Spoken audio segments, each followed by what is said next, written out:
नमस्कार दोस्तों, उड़ान आईएएस एडमिनिस्ट्रेटिव एकेडमी के ऑनलाइन प्लेटफॉर्म में आपका स्वागत है। मेरा नाम रवि गोयल है। आज के इस वीडियो में हम डीआई के कुछ और प्रश्नों पर चर्चा करेंगे। डीआई से संबंधित एक वीडियो हमारे यूट्यूब चैनल पर अपलोड किया जा चुका है, जिसमें छात्रों की मांग थी कि डीआई से संबंधित कुछ और प्रश्नों को लेकर एक वीडियो जारी किया जाए। तो छात्रों की मांग पर यह वीडियो जारी किया जा रहा है। चलिए देखते हैं डीआई के कुछ और प्रश्न। निर्देश दिया है प्रश्न क्रमांक 1 से 5 के लिए दिए गए जानकारी के आधार पर सवालों के उत्तर दें। यह ग्राफ एक परीक्षा में, अभी ग्राफ में आएंगे, 5 छात्रों द्वारा, कितने छात्र हैं देखिए 5 छात्र हैं, 5 छात्रों द्वारा प्रयत्न किए गए प्रश्नों की संख्या दर्शाता है और परीक्षा में प्रश्नों की कुल संख्या 300 है। प्रत्येक प्रश्न 2 अंक के थे। सही उत्तर देने पर छात्र को 2 अंक दिया जाता है और प्रत्येक गलत उत्तर के लिए 0.5 अंक काट लिया जाता है। अनुत्तरित मतलब जिसका उत्तर आपने दिया ही नहीं है। अनुत्तरित प्रश्नों के लिए कोई अंक नहीं दिए गए थे। अब एक बात समझेंगे, यहां पे कुल 300 प्रश्न हैं। अगर आपने सही उत्तर दिया, आपने सही उत्तर दिया है तो आपको प्रत्येक सही उत्तर के लिए कितने अंक मिलेंगे? 2 अंक मिलेंगे। अगर आपने गलत उत्तर दिया है तो आपको प्रत्येक गलत उत्तर के लिए कितने अंक? 0.5 अंक कम करने होंगे। अगर आपने उत्तर दिया ही नहीं है, गलत और सही की बात ही नहीं होगी। अब अगर आपने उत्तर दिया ही नहीं है मतलब ना तो आपको अंक मिलेंगे ना ही आपके अंक काटे जाएंगे। कुल कितने छात्र हैं? 5 छात्र हैं। ग्राफ में आते हैं। ग्राफ क्या दिया हुआ है ये देखिए। ग्राफ आपको दिया हुआ है। देखिए ये जो कलर है ये शो कर रहा है नंबर ऑफ क्वेश्चन लेफ्ट, मतलब जो क्वेश्चन छोड़ दिए गए हैं। ये जो कलर है ये शो कर रहा है number of question answered correctly. ध्यान रखेंगे, शब्दों को अच्छी से समझेंगे। ऐसे प्रश्न जो छोड़ दिए गए हैं और ऐसे प्रश्न जिनके उत्तर सही दिए गए हैं। जैसे अगर मैं वरुण की बात करूं तो वरुण ने 121 प्रश्न जो हैं ये छोड़ दिए हैं और 136 प्रश्नों का उत्तर सही दिया है। समझ पा रहे हैं? अगर मैं बात करता हूं 300 कुल प्रश्न है, 300 प्रश्नों में वरुण ने 121 प्रश्नों का उत्तर ही नहीं दिया, छोड़ दिए। 136 प्रश्नों का उत्तर इसने सही दिया है। संजय की बात करूं तो संजय ने 300 में 96 प्रश्न जो है वो छोड़ दिए हैं, उत्तर ही नहीं दिया, और 167 प्रश्नों का उत्तर इसने सही दिया है। पवन का अगर आप देखेंगे डेटा तो पवन के बारे में क्या बोला है कि पवन ने 300 प्रश्नों में 30 प्रश्न का उत्तर ही नहीं दिया और 242 प्रश्न सही उत्तर दिए गए हैं। उसी प्रकार नवीन और विकास का डेटा आपको दिख रहा होगा। एक बात समझेंगे, यहां पे 2 प्रकार के डेटा दिए गए हैं। एक डेटा क्या है कि भाई 121 प्रश्न का उत्तर ही नहीं दिया, 136 प्रश्नों के उत्तर उसने सही दिए हैं। यहां पे कितने प्रश्नों के उत्तर उसने गलत दिए हैं ये आपको नहीं दिया गया है। समझ पा रहे हैं? 121 प्रश्न वरुण ने उत्तर ही नहीं दिए और 136 प्रश्नों के उत्तर इसने क्या किए हैं? सही किए हैं। यहां पे ऐसे प्रश्नों की संख्या आपको नहीं दी गई है जो कि वरुण ने गलत किए हैं। इस बात का ध्यान रखेंगे भाई। प्रश्न में आते हैं, संजय ने कितने प्रतिशत अंक प्राप्त किए? तो संजय ने कितने प्रतिशत अंक प्राप्त किए ये कैसे निकालेंगे? बहुत आसान है। पहले तो समझिए, जैसे आप 9th 10th में 500 अंक में 400 अंक लेकर आते थे, 500 अंक में 400 अंक लेकर आते थे तो आप अपना परसेंट कैसे निकालते थे? 400 ऊपर 500 नीचे इंटू कितना? 100। इसका मतलब 400 जो है ये 500 का कितना प्रतिशत है? 400 500 का कितना प्रतिशत है? तो यहां पे संजय ने कितने प्रतिशत अंक प्राप्त किए? अब एक बात समझेंगे, आपको चाहिए ऊपर संजय के अंक कि भाई संजय ने कुल कितने अंक प्राप्त किए हैं।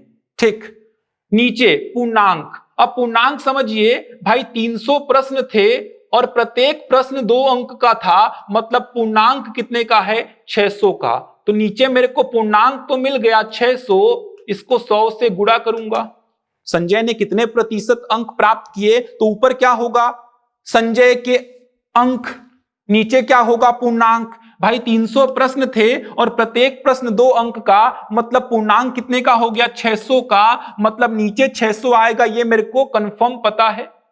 ऊपर मेरे को चाहिए संजय के अंक, संजय के अंक। अब संजय के अंक चाहिए मेरे को, इसके लिए सबसे पहले मेरे को पता होना चाहिए कि संजय ने कितने उत्तर सही टिक किए हैं और कितने उत्तर संजय ने गलत टिक किए हैं। प्रत्येक सही उत्तर पे इसको मैं 2 अंक दे दूंगा और प्रत्येक गलत उत्तर पे इसको मैं 0.5 अंक काट दूंगा।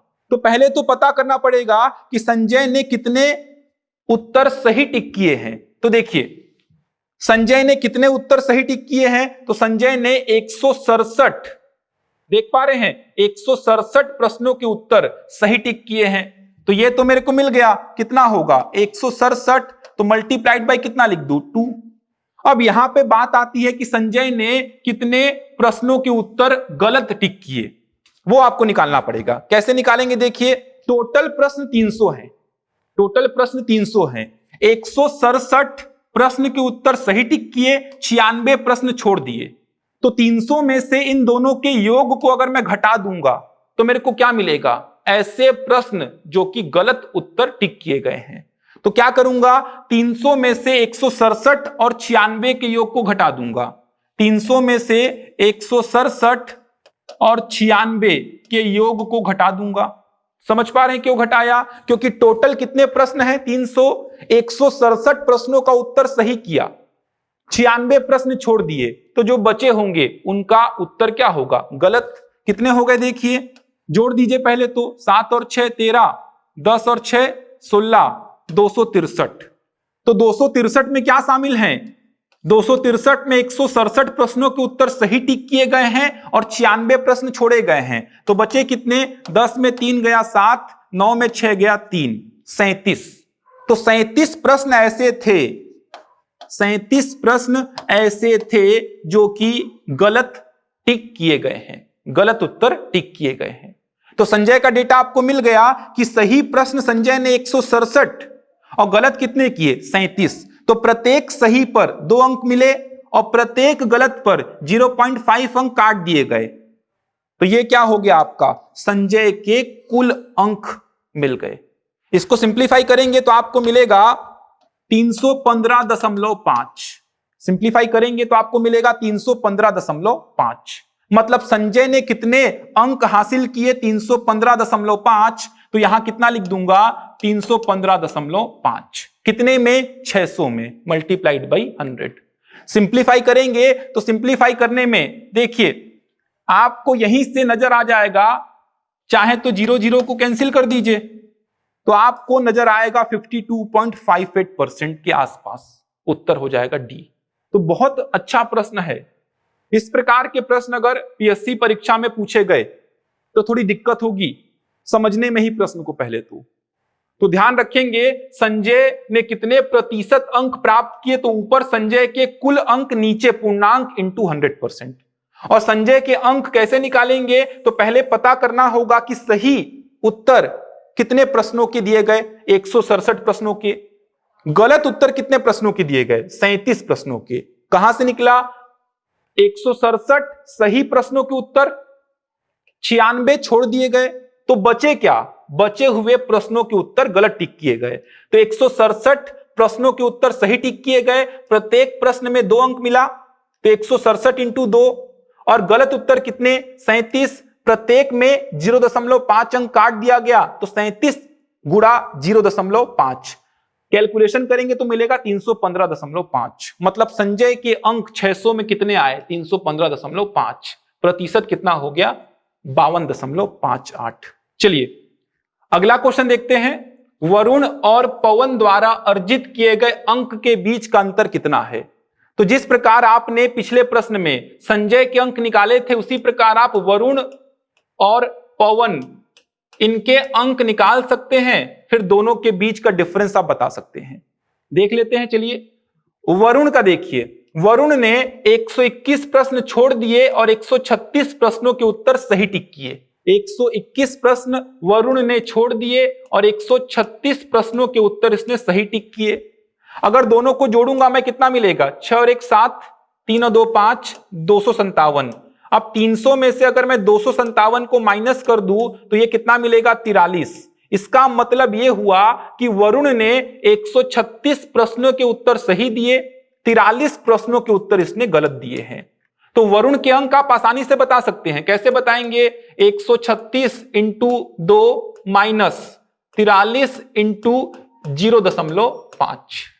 भाई 136 प्रश्नों के उत्तर सही टिक किए तो प्रत्येक प्रश्न में 2 अंक मिला। 43 प्रश्नों के उत्तर इसने गलत टिक किए तो प्रत्येक प्रश्न में 0.5 अंक काट लिया गया। इसको सिंप्लीफाई करेंगे तो आपको मिलेगा यहां से 250.5। तो ये मिल गए आपको वरुण के अंक।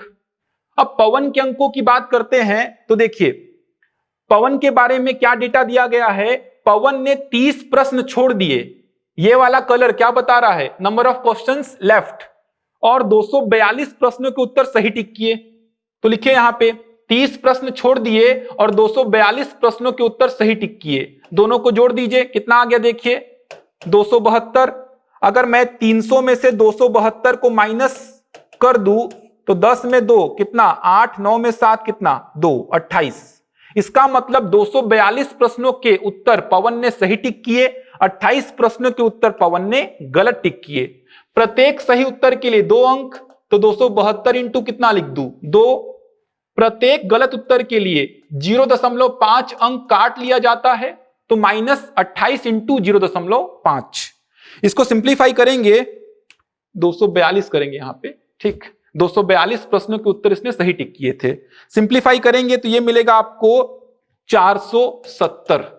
470 तो आपको मिल गए वरुण के अंक कितने, 250.5, और पवन के अंक कितने मिल गए, 470। दोनों का अंतर निकाल दीजिए, तो 470 में से घटा दीजिए 250.5 को, कितना आएगा देख लीजिए, 10 में 5 गया 5, यहां कितना 9, यहां कितना 1, और यहां कितना बचेगा 2, तो 219.5, ऑप्शन ए, ठीक। तो इस प्रकार से बनेंगे आपके प्रश्न। चलिए अगला प्रश्न देखते हैं क्या पूछा है। नवीन और वरुण के सटीकता के प्रतिशत के बीच का लगभग अंतर कितना है। देखिए बहुत अच्छे प्रश्न पूछा है। सटीकता, सटीकता का मतलब क्या होगा समझेंगे पहले तो। देखिए एक्यूरेसी पूछ रहा है, जैसे मान लीजिए सीजीपीएससी प्रारंभिक परीक्षा में 100 प्रश्न आते हैं जीएस के पेपर में या सीसेट के पेपर में, मान लीजिए 100 प्रश्न आते हैं। आपने क्या किया, आपने 80 प्रश्न अटेम्प्ट किए, 80 प्रश्न को आपने अटेम्प्ट किया। ध्यान रखिए अटेम्प्ट करने की बात कर रहा हूं, 80 प्रश्न आपने अटेम्प्ट किए। इस 80 प्रश्न में मान लीजिए आपके 60 प्रश्न सही होते हैं, 60 प्रश्न आपके सही होते हैं और 20 प्रश्न आपके गलत होते हैं। 20 प्रश्न आपके गलत होते हैं। 100 प्रश्न आए जीएस के पेपर में या सीसेट के पेपर में, आपने 80 प्रश्न अटेम्प्ट किए जिसमें 60 प्रश्न आपके सही हुए और 20 प्रश्न आपके गलत हुए।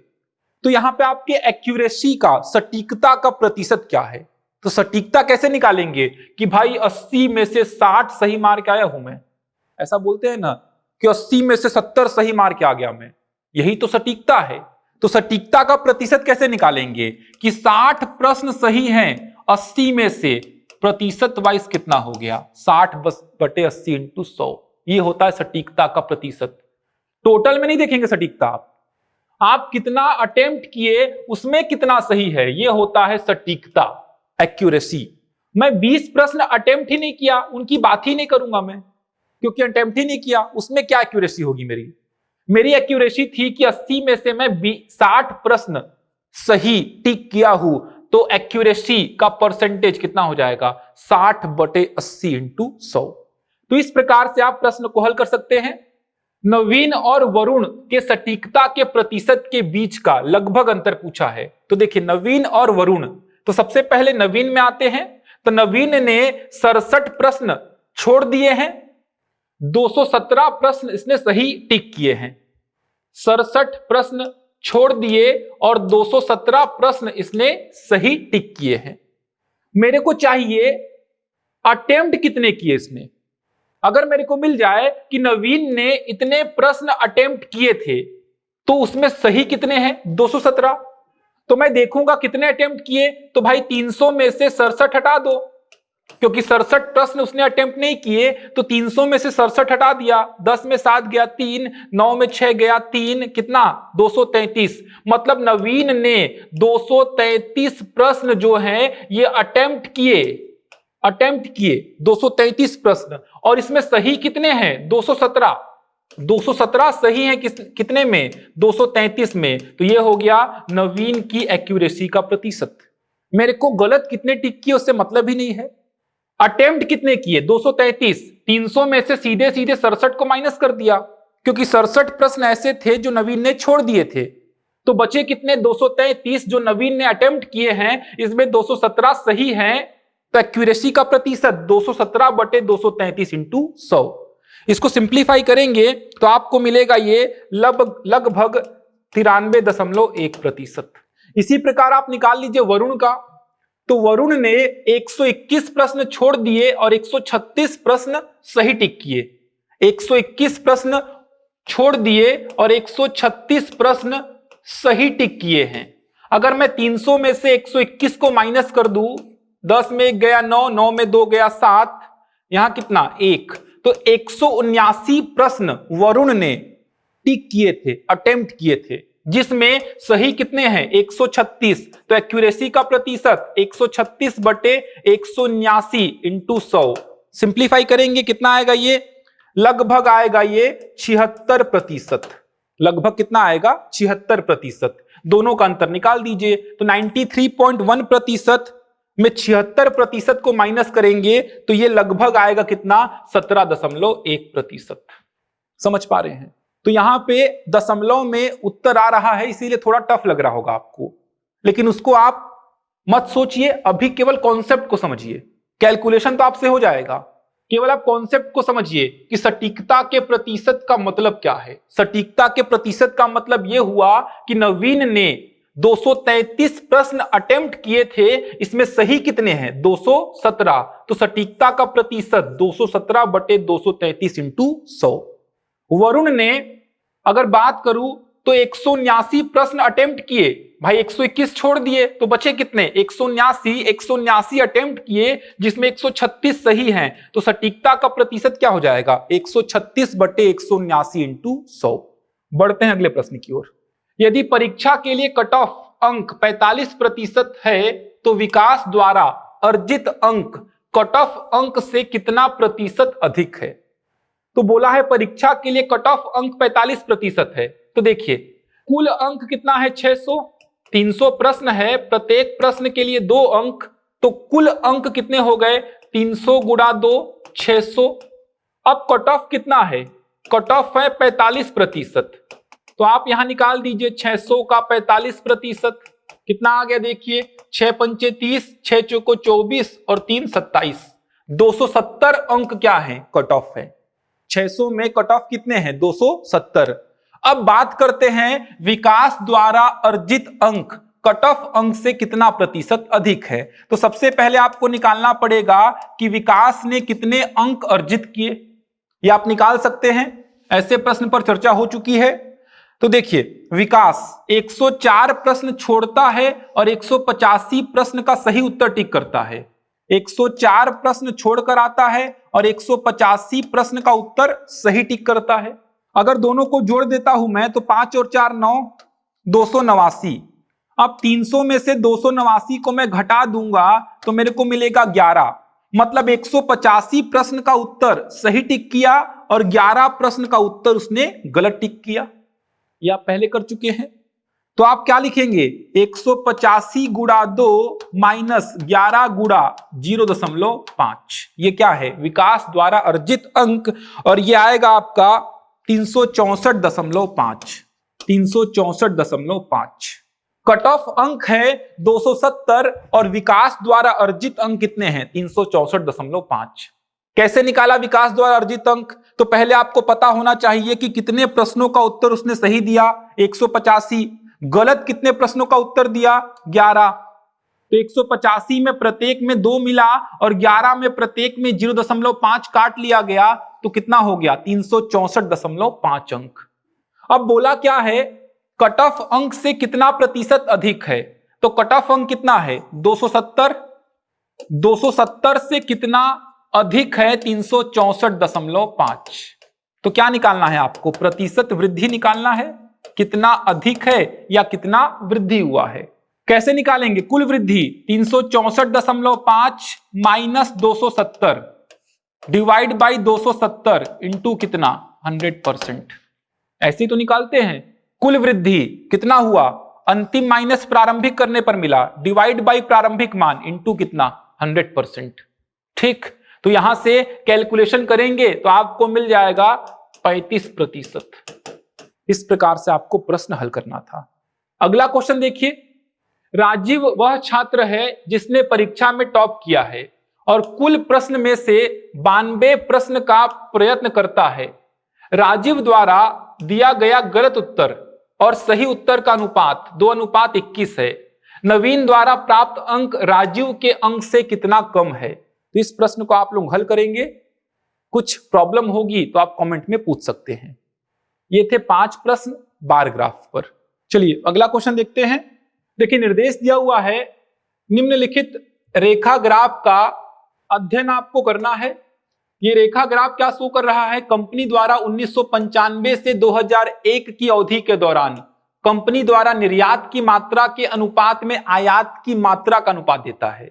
मतलब ये जो ग्राफ है ये आयात और निर्यात का अनुपात आपको दे रहा है, इंपोर्ट और एक्सपोर्ट का अनुपात आपको दे रहा है। समझेंगे, जैसे 1995 की अगर मैं बात करता हूं तो 1995 में कंपनी का आयात और निर्यात का अनुपात 0.65 था। 1996 में कंपनी का आयात और निर्यात का अनुपात 0.85 था। 1997 का डेटा दिया है, 1998 का डेटा, 1999 का डेटा, वर्ष 2000 का और 2001 का डेटा आपको दिया गया है। यहां से पहले कुछ बातों को समझिए जो आपको प्रश्नों को करने में सहायता करेगी। जैसे मान लीजिए कोई अनुपात है ए अनुपात बी, मान लीजिए कोई अनुपात है ए अनुपात बी, ए अनुपात बी की वैल्यू 1 से ज्यादा है। तो यहां से आप क्या निष्कर्ष बता सकते हो कि भाई ए जो होगा वो बी से क्या होगा, ज्यादा होगा। जैसे 15/10 ए की वैल्यू बी से ज्यादा होगी, अनुपात क्या आएगा, ये 1.5 आएगा। मतलब यहां से मेरे को समझ में आ रहा है अगर ऊपर वाली वैल्यू नीचे वाली से ज्यादा है मतलब अनुपात 1 से क्या होगा, ज्यादा होगा। ठीक, अगला देखिए a/b, इसकी वैल्यू 1 से कम है। तो यहां से आप क्या निष्कर्ष निकाल सकते हो कि a जो होगा वो b से क्या होगा, छोटा होगा। जैसे एग्जाम्पल अगर लूं मैं 10/15, यह अनुपात क्या होगा, 1 से छोटा। तो नीचे वाली वैल्यू ज्यादा ऊपर वाली से, तो अनुपात 1 से क्या हो जाएगा, कम हो जाएगा। एक और समझिए, मान लीजिए अनुपात 1 के बराबर है, a/b अगर 1 के बराबर है, इसका मतलब a किसके बराबर होगा, b के बराबर होगा। जैसे 10/10, 15/15, 20/20, अनुपात क्या आएगा, 1 आएगा। तो यहां से आयात और निर्यात का अनुपात दिया है। अगर 1995 में आयात और निर्यात का अनुपात 0.65 है तो यहां से मैं बता सकता हूं कि निर्यात ज्यादा होगा किससे, आयात से। निर्यात ज्यादा होगा किससे, आयात से। अनुपात 1 से कम मतलब नीचे वाली वैल्यू ज्यादा। यहां देखिए 1996 में भी निर्यात ज्यादा होगा किससे, आयात से। 1997 में भी निर्यात ज्यादा होगा किससे, आयात से। भाई अनुपात 1 से कम है मतलब नीचे वाली वैल्यू ज्यादा, 1 से ज्यादा है मतलब ऊपर वाली वैल्यू ज्यादा। आयात ज्यादा होगा निर्यात से। यहां पे अगर मैं बोलूं तो आयात ज्यादा होगा किससे, निर्यात से। 2000 में बोलूं मैं तो यहां पे आयात कम होगा, ठीक, किससे, निर्यात से। समझ पा रहे हैं। अगर यहां पे मैं बोलूं तो आयात ज्यादा होगा किससे, निर्यात से। यहीं से 2 प्रश्न मिल जाएंगे आपको। अनुपात 1 से ज्यादा मतलब ऊपर वाली वैल्यू ज्यादा, ऊपर वाली वैल्यू क्या है, आयात। तो आयात ज्यादा कब होगा, जब अनुपात 1 से ज्यादा होगा। ये देखिए ये 3 वर्ष में अनुपात 1 से ज्यादा है तो इन 3 वर्षों में आयात ज्यादा होगा किससे? निर्यात से। बाकी के 4 वर्षों में अनुपात 1 से कम है, मतलब निर्यात ज्यादा होगा किससे? आयात से। पहली बात तो ये समझिए। अगली बात समझिए, मान लीजिए मैं 1996 का आयात दे देता हूं आपको। मान लीजिए मैं 1996 का आपको आयात दे देता हूं, तो आप 1996 का निर्यात बता सकते हैं ना? 1996 का निर्यात बता सकते हैं, बिल्कुल बता सकते हैं, क्योंकि आयात और निर्यात का अनुपात 1996 का कितना है? 0.85। आयात बटे निर्यात, ये पता है कितना? 0.85। आयात दिया हो तो निर्यात बता दो, निर्यात दिया हो तो आयात बता दो। इसी प्रकार के प्रश्न पूछे जाते हैं। अगर लाइन ग्राफ का प्रश्न आया तो वाई एक्सिस पे जनरली वो क्या देता है? अनुपात देता है। 2015 सीजीपीएससी प्रारंभिक परीक्षा का पेपर देखिएगा, सीसेट का 2014 का, वहां पे आप देखेंगे इतिहास और भूगोल के प्राप्तांकों का अनुपात आपको दर्शाया गया है। तो अनुपात 1 से ज्यादा मतलब ऊपर वाली वैल्यू ज्यादा, अनुपात 1 से कम मतलब नीचे वाली वैल्यू ज्यादा, और अनुपात 1 के बराबर मतलब दोनों वैल्यू क्या होंगी? बराबर होंगी। इन सब बातों का थोड़ा ध्यान रखेंगे तो लाइन ग्राफ बहुत आसानी से बन जाएगा। प्रश्न में आते हैं, प्रश्न क्या बोल रहा है? 1998 में आयात 250 करोड़ रुपए था। 1998 में आपको दे दिया है, 1998 में आपको दे दिया है आयात कितना? 250 करोड़। तो सबसे पहले 1998 में आयात दिया है तो आप निर्यात बता सकते हैं बिल्कुल आसानी से। 1998 में अनुपात कितना है? 1.25। तो 1998 में आयात और निर्यात का जो अनुपात है यह है 1.25। आयात दिया है 250, तो यहां से आप निर्यात आसानी से बता सकते हैं। डिवाइड करेंगे कितना आएगा? 200। तो 1998 का निर्यात कितना हो गया? 200 करोड़। अब अगला पॉइंट क्या बोला? साल 1998 और 1999 में कुल निर्यात 500 करोड़ था। अब 98 और 99 का मिला के निर्यात कितना है? 500 करोड़। 98 का पता है तो आप 1999 का भी तो बता सकते हैं निर्यात। कैसे बताएंगे? 500 में से घटा दीजिए 200 को, तो 1999 का निर्यात कितना हो गया? 300 करोड़। अब 1999 का निर्यात पता है तो 1999 का आयात आसानी से बता सकते हैं। क्यों? क्योंकि आयात और निर्यात का अनुपात 1999 का आपको देकर रखा है कितना? 1.4। लिख दीजिए 1.4। तो आयात आपको चाहिए तो 1.4 में 300 का गुणा करिए, कितना आ गया? 420 करोड़। Option D. चलिए बढ़ते हैं अगले प्रश्न की ओर। किस साल में कंपनी के आयात तथा निर्यात का न्यूनतम अनुपात था? यह तो बहुत आसान प्रश्न है। आयात और निर्यात का अनुपात न्यूनतम देख लीजिए कहां पे है, तो ये दिख रहा है मेरे को 0.35। 0.35 कौन सा वर्ष में है? 1997वें वर्ष में है। तो इसका उत्तर क्या हो जाएगा आपका? इसका उत्तर हो जाएगा 1997। बढ़ते हैं अगले प्रश्न की ओर। 1997 से 1998 तक आयात में प्रतिशत वृद्धि क्या थी? तो 1997 से 1998 आयात में प्रतिशत वृद्धि पूछा है।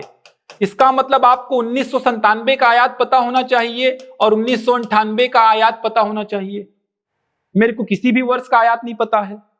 अगर मेरे को 1997 का निर्यात पता होता, 1998 का निर्यात पता होता, तो मैं पहले क्या निकालता? आयात, उसके बाद आयात में प्रतिशत वृद्धि बता देता। लेकिन ना तो मेरे को इन दोनों वर्षों का आयात पता है, ना तो निर्यात पता है, मतलब डेटा क्या है? इनसफिशिएंट है। बढ़ते हैं अगले प्रश्न की ओर। अगर 1996 में कंपनी का आयात 272 करोड़ था, 1996 में कंपनी का आयात आपको देकर रखा है कितना? 272 करोड़। तो कंपनी का निर्यात पूछा है कितना होगा? सिंप्लीफाई कर लीजिए। 1996 का डेटा देखिए, आयात और निर्यात का अनुपात 0.85। आयात और निर्यात का अनुपात आपको देकर रखा है 0.85। आयात है 272 करोड़। तो यहां से आप क्या बता सकते हैं? निर्यात बता सकते हैं। कितना हो जाएगा? 272 बटे 0.85। ये क्या हो गया? निर्यात। कितना आएगा? ये 320 करोड़ के आसपास आएगा। सिंप्लीफाई कर लीजिएगा। बढ़ते हैं अगले प्रश्न की ओर। दिए गए वर्षों में कितने वर्षों में आयात निर्यात से अधिक था? बहुत आसान है। आयात निर्यात से अधिक कितने वर्षों में था? तो आप बता सकते हैं कितने वर्ष हैं जहां पे आयात निर्यात से अधिक है? तो 1, 2, 3, 3 ऐसे वर्ष हैं जहां पे आयात जो है वो निर्यात से अधिक था, और 4 ऐसे वर्ष हैं जहां पे निर्यात आयात से अधिक था। दोनों का अंतर पूछेगा, दोनों का अंतर 1 हो जाएगा, क्योंकि 4 ऐसे वर्ष हैं जहां पे निर्यात अधिक था आयात से, और 3 ऐसे वर्ष हैं जहां पे आयात अधिक था निर्यात से। दोनों का अंतर अगर पूछा तो दोनों का अंतर कितना हो जाएगा? 1 हो जाएगा। तो लाइन ग्राफ में सीजीपीएससी प्रारंभिक परीक्षा में इसी प्रकार के प्रश्न बनते हैं। 2014 पीएससी प्रारंभिक परीक्षा का प्रश्न आप लोग सॉल्व कर लीजिएगा, आसानी से सॉल्व हो जाएगा। समझ आ रहा है? अगर मान लीजिए मैं आपसे पूछता हूं किस वर्ष कंपनी का आयात अधिकतम था, तो आप बोलेंगे सर 2001 में कंपनी का आयात अधिकतम था। बिल्कुल ऐसा नहीं बोलना है। समझ आ रहा है? आप ऐसे ग्राफ को देख के ये नहीं बता सकते कि भाई इस वर्ष आयात मैक्सिमम था, इस वर्ष आयात मिनिमम था, नहीं बता सकते। समझेंगे इस बात को? क्यों नहीं बता सकते? देखिए, मान लीजिए आपको आयात और निर्यात का अनुपात देकर रखा है कितना? 1.5। एक और वर्ष में आपको आयात और निर्यात का अनुपात देकर रखा है कितना? 1.0। अब मैं बोलूं कौन से वर्ष में आयात मैक्सिमम है या कौन से वर्ष में आयात ज्यादा है? नहीं बता पाओगे। क्यों नहीं बता पाओगे? समझो इसका रीजन। मान लीजिए मैं यहां पे आयात बोलता हूं 15 करोड़, निर्यात बोलता हूं 10 करोड़, अनुपात कितना आ गया? 1.5 आ सकता है। मान लो यहां पे आयात बोल दिया 25 करोड़, निर्यात बोल दिया 25 करोड़, अनुपात कितना आ गया? 1। अनुपात से आप वैल्यू नहीं बता सकते। अनुपात अगर 1.5 है मतलब आयात और निर्यात ऐसा होना चाहिए कि अनुपात कितना निकले? 1.5। ऐसा भी तो हो सकता है 150 करोड़ और 100 करोड़, ये देखिए 1.5। ऐसा भी तो हो सकता है 200 करोड़ और 200 करोड़, अनुपात कितना निकल गया? 1। मेरे को क्या पता? मेरे को तो केवल अनुपात पता है कि भाई इस वर्ष आयात और निर्यात का अनुपात 1.5 था, इस वर्ष आयात और निर्यात का अनुपात 1.0 है। मतलब इस वर्ष में आयात निर्यात से ज्यादा था और इस वर्ष में आयात और निर्यात क्या है? बराबर है। कितना कितना आयात और निर्यात था मैं नहीं बता सकता। समझ आ रहा है? कितना आयात था मैं नहीं बता सकता, या कितना निर्यात था मैं नहीं बता सकता। उस पर्टिकुलर वर्ष में बता सकता हूं कि आयात निर्यात से ज्यादा था, आयात निर्यात के बराबर है। तो मैं आपसे पूछूं किस वर्ष आयात मैक्सिमम है? नहीं बता सकते। किस वर्ष निर्यात मैक्सिमम है? नहीं बता सकते।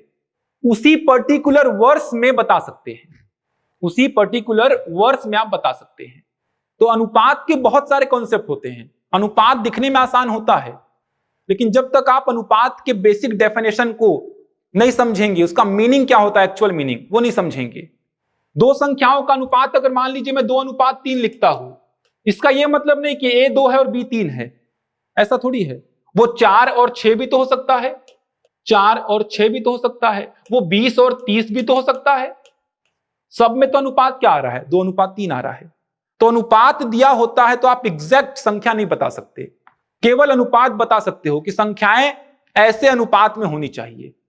1 है मान लो अनुपात, तो 20 और 20 भी हो सकता है, 30 और 30 भी हो सकता है, 40 और 40 भी हो सकता है। तो अनुपात के बहुत सारे कॉन्सेप्ट होते हैं। सीजीपीएससी प्रारंभिक परीक्षा में इसी प्रकार का प्रश्न पूछा जाता है। जिन बातों को बताया हूं उन बातों को ध्यान रखिएगा। जैसे पूछ दिया दिए गए वर्षों में औसत आयात कितना था, डेटा इनसफिशिएंट, क्योंकि आयात आप बता ही नहीं पाओगे दिए गए वर्षों में।